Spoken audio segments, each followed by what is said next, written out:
Olá, sejam bem-vindos ao canal Contos à Luz da Lua.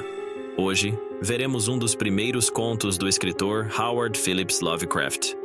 O conto Dagon foi escrito em julho de 1917 e publicado pela primeira vez em novembro de 1919, pela revista The Vagrant. A partir de agora, mergulharemos nas profundezas cósmicas do universo de Howard Phillips Lovecraft. 3, 2, 1. Escrevo essa história sob uma pressão mental considerável, uma vez que hoje à noite me apago, sem dinheiro, com o estoque da droga que torna a vida suportável próximo do fim. Não aguento mais essa tortura.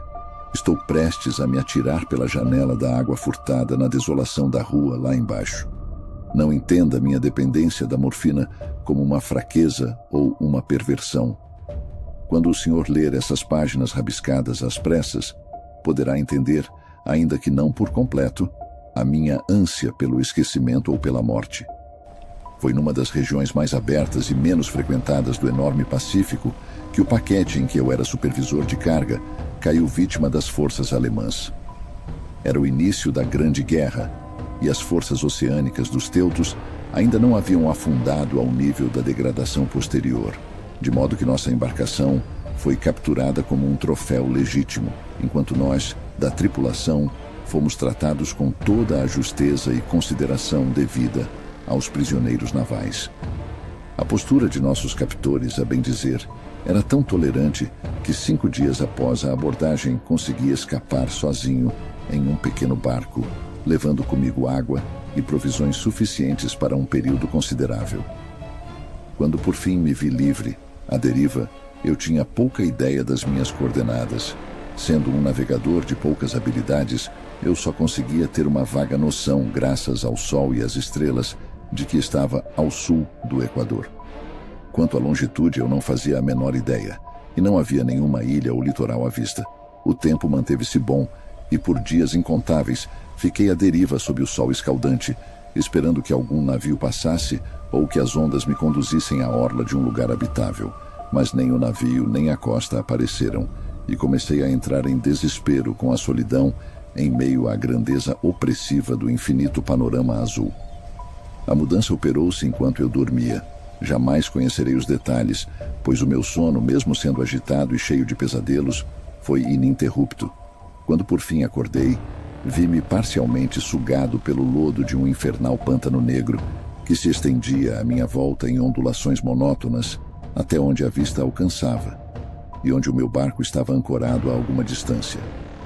Mesmo que se possa imaginar a minha reação de surpresa ante uma transformação tão prodigiosa e súbita no cenário, a verdade é que eu sentia mais terror do que espanto, pois no ar e no solo putrescente havia algo de sinistro que me enregelava até o âmago. O lugar fedia a restos pútridos de peixes em decomposição e de outras coisas indescritíveis que eu via erguerem-se do lodo asqueroso que recobria a infindável planície.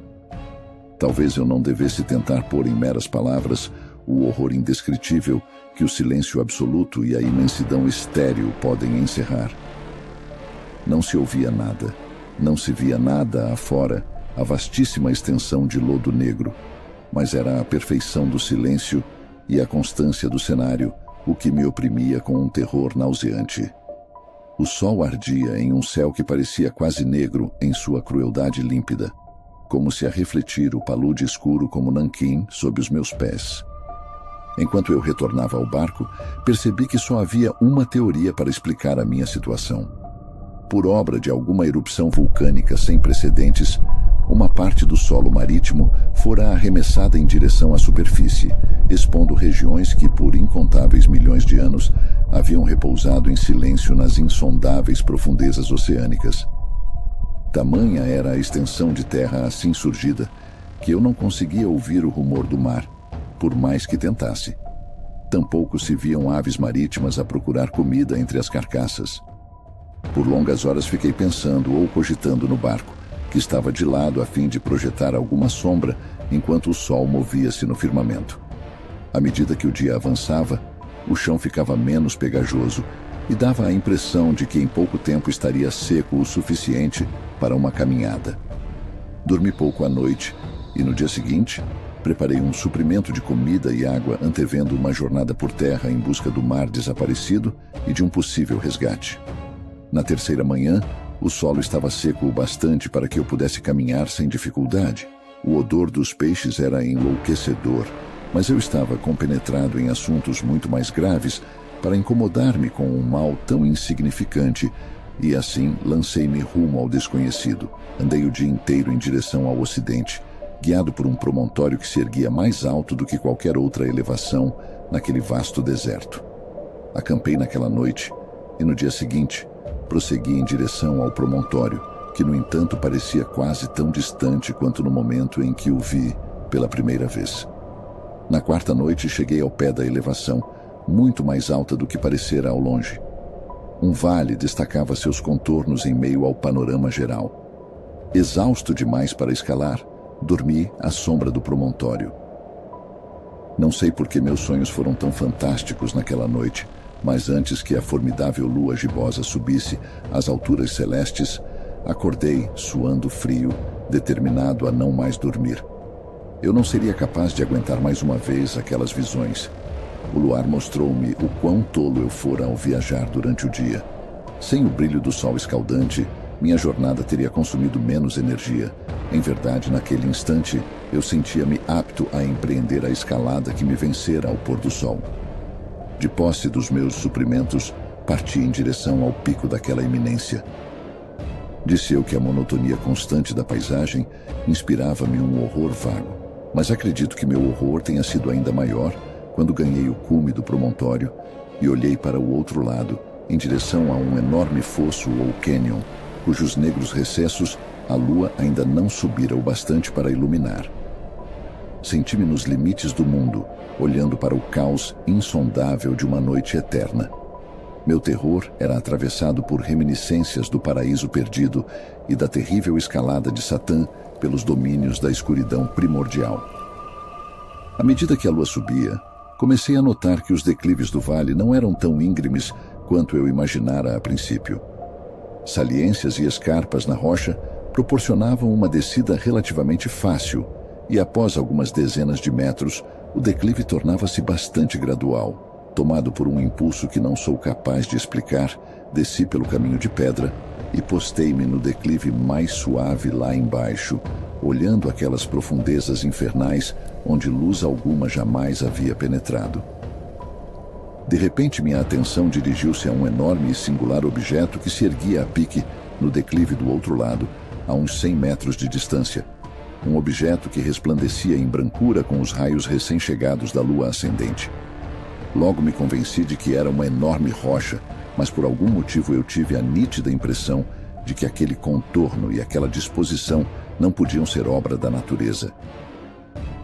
Um exame mais atento encheu-me de sensações inexplicáveis, pois apesar da enorme magnitude e da proximidade ao abismo iante que repousava no fundo do mar, desde que o mundo era jovem, percebi sem a menor dúvida que o estranho objeto era um monolito bem formado, cuja opulência conhecera o trabalho e talvez a adoração de criaturas vivas e pensantes.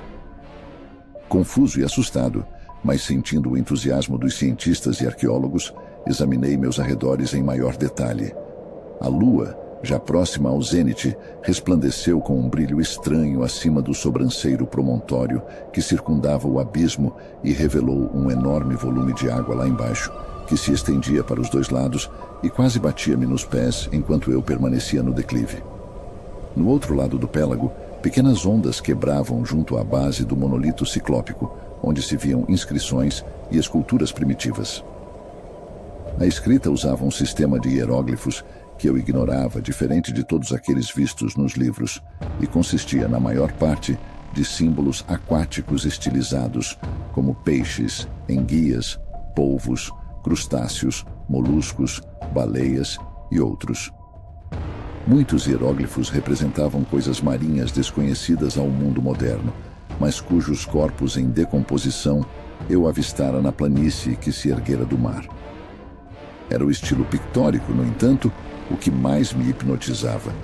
Claramente visível na água, Graças às suas enormes proporções, havia um conjunto de baixos relevos cujos temas teriam despertado a inveja de um doré. Acho que as figuras representadas eram homens, ou pelo menos um certo tipo de homem. No entanto, as criaturas apareciam divertindo-se como peixes na água de alguma gruta marinha ou rendendo homenagens em um templo monolítico que também parecia estar sob as ondas. Os rostos e as formas eu não ouso descrever em detalhe, pois a simples lembrança faz-me fraquejar.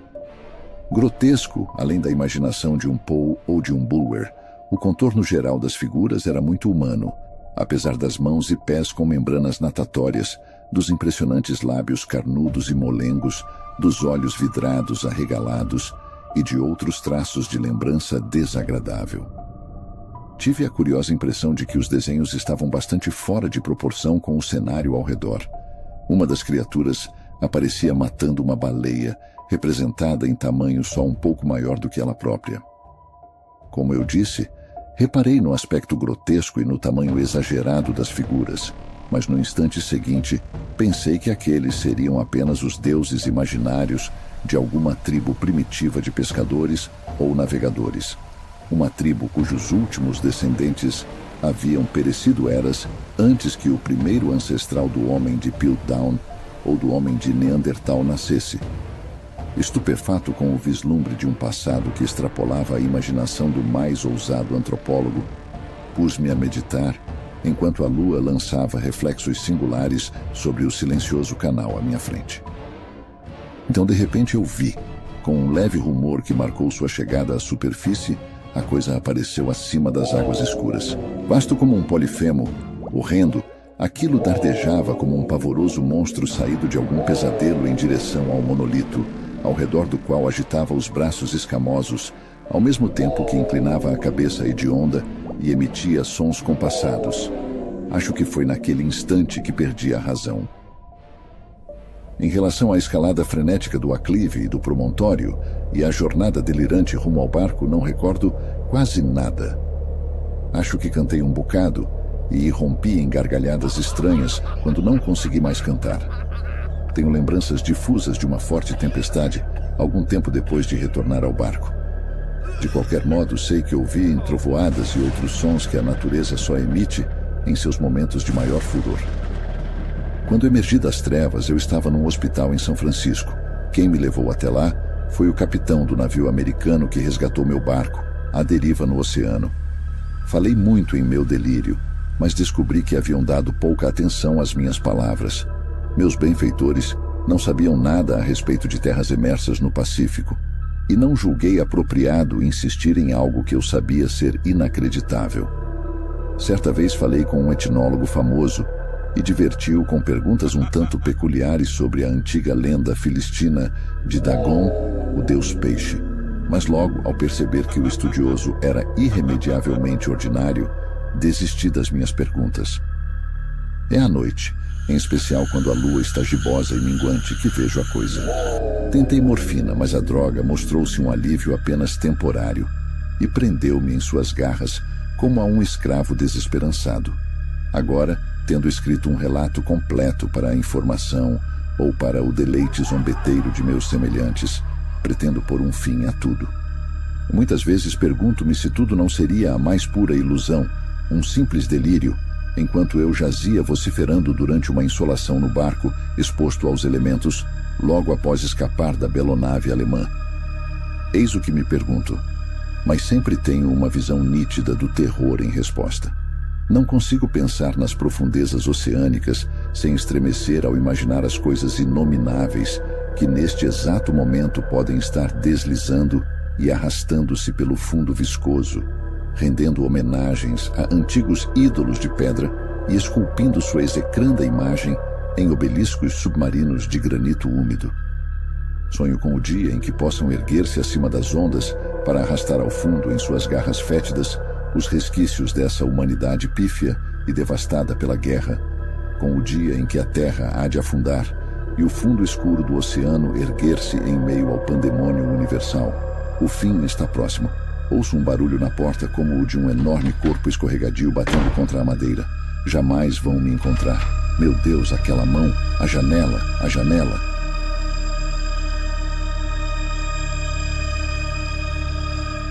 Se você gostou desse conteúdo, dê um like, se inscreva no canal e deixe um comentário abaixo. Isso é fundamental para a continuidade desse trabalho. Obrigado por assistir e até o próximo conto.